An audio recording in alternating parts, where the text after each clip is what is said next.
It's a name and a face that has been in the city of Torrance for the last 60 years. 88-year-old Jerry Ronan has never been married and has never driven a day in his life. He loves to read, take walks, and enjoys talking about the various works of art displayed throughout his house. This was a painting that was done by Eugene Hess Jr., Eugene Hess Jr. in 1854.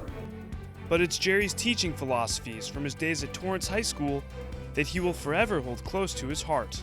Adults are being watched all the time by teenagers. They model. They don't always listen, but they know when dad is cheating or when dad is cutting a corner or mom is not being perfectly honest.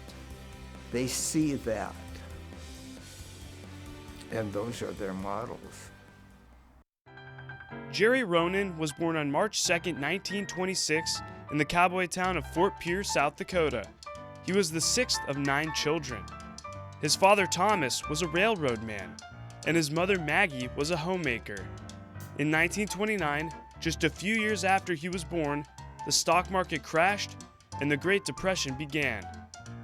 Even with the U.S. economy in shambles, Jerry's childhood was still very stable.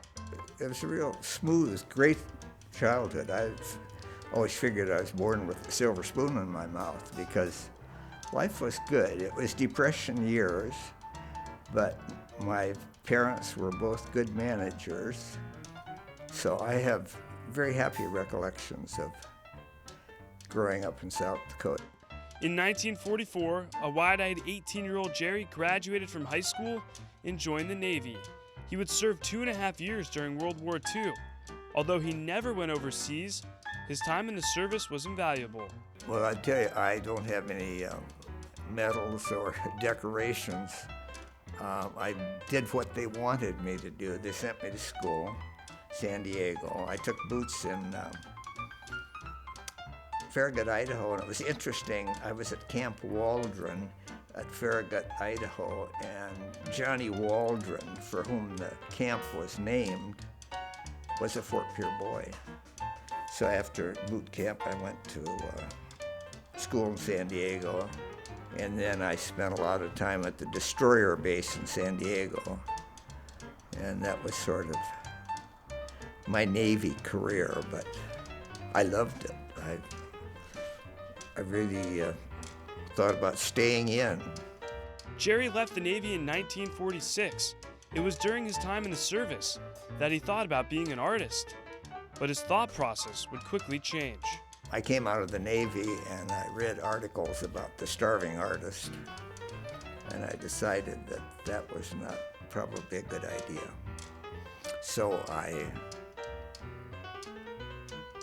thought I would take pharmacy, but I really wasn't interested in that. So I became a teacher in the making. In 1947, Jerry decided to attend Creighton University, where he would graduate with a degree in political science. About 1 year after graduation, Jerry packed up his bags and bought a one-way ticket on the Queen Mary to Europe. I always wanted to go, and now or never. And they say I bought a one-way ticket. I didn't know when I'd come home. I just wanted to get there. And it was wonderful. It was wonderful. Jerry would explore Europe all by himself, seeing all that he could. After about 2.5 years, he would eventually make his return to South Dakota to start the next chapter in his life, becoming a teacher. I had an offer to go to Lemon, South Dakota, up near the Black Hills. So I taught there a year. Great year. I was tempted to stay there because I really liked it, except I liked the lights. I liked the big city. He spent 1 year in Lemon, and in 1955, for the first time in his life, as he says, Jerry had to look for a job. So he packed up and left for sunny Southern California, where he would land in Torrance. I interviewed in Torrance on a Friday. First week of school was ending, and there was a man, a new hire, that after 5 days decided that he didn't want to stay in Torrance, so there was an opening. So they hired me on Friday, interview, and I started teaching on Monday. Jerry taught English and history at Torrance High School and also became a guidance counselor, helping the students in many capacities. You try to encourage them to see a more grown-up attitude toward things. The first thing you have to do is listen. And that is so important from the time a child is born.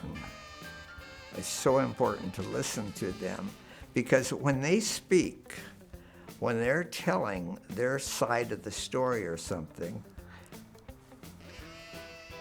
very often they're hearing where they in fact were not doing exactly what they should have been doing.